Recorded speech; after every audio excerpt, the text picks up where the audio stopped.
Mga lubak-lubak nga dalan sa idalom sang Ungka flyover gintapalan sang aspalto. Buho nga nakita sa flyover. Anoyhan? Ini ang gitutukan ni Zen Kilantang.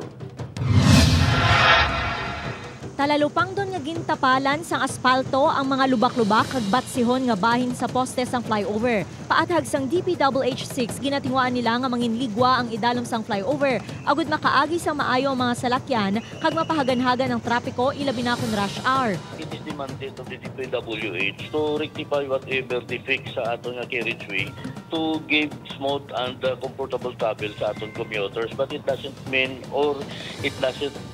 unconnected nga may repair works na ang Ungka flyover.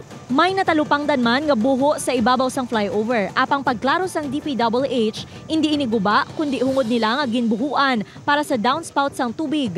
Diri butang ang tubo agud agyan sang tubig para hindi magbara sa ibabaw kag tunaan sang pagbaha kun mag-ulan.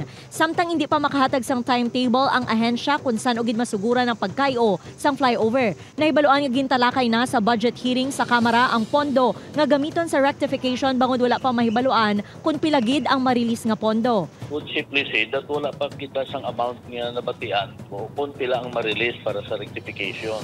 So actually the amount that would be needed for the rectification would come